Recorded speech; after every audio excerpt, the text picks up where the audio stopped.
What's up guys, Hades here. Patch notes rundown. Let's go through it. It's a long one, buckle up. There's a ton to talk about, some really important changes.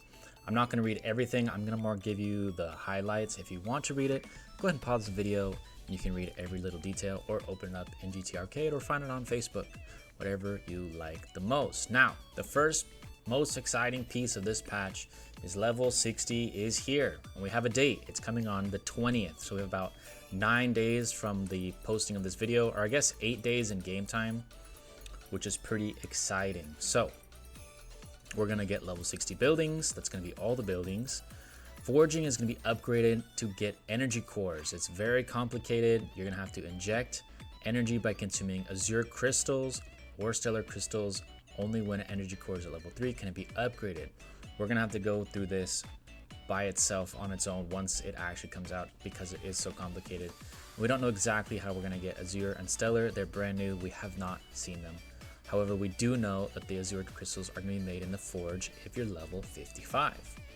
We're gonna get new equipment from the new gnomes because everything goes up. So equipment goes to 60, gnomes go to 60. And then there's going to be an entirely new system of modifying equipment. And again, this is going to be its own video when it comes out. But there's going to be new items for the hammers. You can make mythic quality. It's going to be specifically for that class. And it's going to have random attributes which you can re-roll, which is going to be very interesting. And again, super complicated. It's going to need its own video. But that is something that's coming. The materials are going to come from the Well of Time and Element Domain. Elemental Domain is a new event. It starts again on that 20th at UTC, and this is for, again, castles over 55 and in legendary season. The event schedule, you're going to be able to do Water Monday, Fire Tuesday, Wind, Earth, and then Saturday all and Sunday all. Rules: element restriction. Only immortals and dragons of the corresponding element can develop in each dungeon. So you have to kind of do each day to get the elements that you want, which is a very unique idea, and we'll see how well that works. And again, this is probably gonna have its own thing. There's a ton of new stuffs here.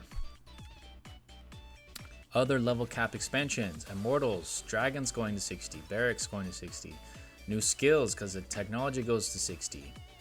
Dungeons, there's gonna be new dungeons and fortifications, all getting boosts, and of course bosses and gnomes as usual. Now, legendary season. We have S1 through S232, and then M1 through M12 will all enter legendary season. The first season is going to extend to 30 days instead of a normal 14-day cycle. Registration is going to be alliance based. R5 and R6 can do it, and you can change it at any time, but whenever the timer runs out, then you're going to be locked in. Now, there's a lot of details on the alliance pieces. If you want to read that, again, you could pause it and read it all for yourself. But basically, they're removing all the tricks that people are doing. When you drop alliance, everyone goes to the same alliance. You can't do that anymore. It's not going to work because you're no longer able to leaving and returning within a season. This is probably the most important part. Before the end of the war period for that round, temporary leaving and then returning to the original alliance continues participation. However, lords who change alliances will be unable to enter the frozen continent for the remainder of the season. So you need to go in your alliance and stay there, which I know a lot of people are very unhappy about. That changes a lot of the dynamic of strategy. That changes alt accounts. That changes city buffs, things like this, and we're working on a solution for this because a lot of people don't like that, but we're gonna have to work with it. I think they just want people in an alliance, staying in alliance, fighting in your alliance, which is weird because it's more of a server versus server, not alliance versus alliance. But you know, we'll see if it works. If it doesn't work, and we'll adjust. New skill: fully prepared. It's a normal attack based, and each normal attack increases your damage dealt and reduces the damage you take, stacking up to 10 times. It cannot be equipped with counterattack simultaneously. We don't know what counterattack is yet. It's probably one of the new skills from 56 to 60. It is only for offensive mortals, so think Alex, Ares, Hannibal, Poseidon, Wukong, etc. And it's gonna become in the Wisdom of Well event. optimization. We're gonna have new migration rules, which is very interesting.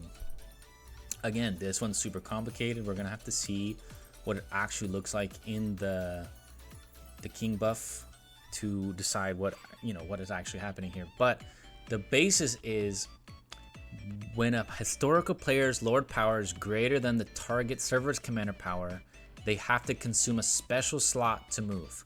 So let's say I'm the biggest person on my server. I have 6.5 million power. If I want to recruit large players larger than my power, and I'm in the legendary season, only 8 people can join the server that are greater than my power. That's how I believe this is to be done. I've heard a lot of people interpret this a lot of different ways. Again, we're gonna have to see when this actually comes out what comes of it. But if your biggest player is like 8 million, I think everyone below them doesn't count as a slot. So it shouldn't really matter that much as long as you have one like large player. But we'll see how that kind of settles in. King setting migration conditions, they are allowed to adapt a little bit more than they were able to, and they're allowed to special migration and disallow special migration. So again, very complicated. We'll have to actually see it. Again, this is going to be its own video later on. Few other things, we're getting forge optimizations, we're getting new dragon upgrades and alliance help for dragons. We're going to get the daily battle pass cap increased by 30, daily mission lord exp adjustment. Missions from 41 to 50 have been increased, which means you're just going to get bonus. The preview shop time adjustment, it's changed from 7 days to 5 days, which is not a big deal. You just have to make a decision 2 days faster. And then just a few bug fixes.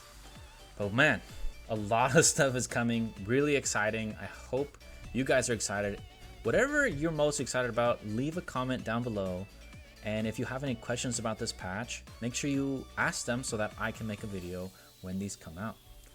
If you guys like this video, make sure to leave a like and comment, and I'll check you guys in the next one.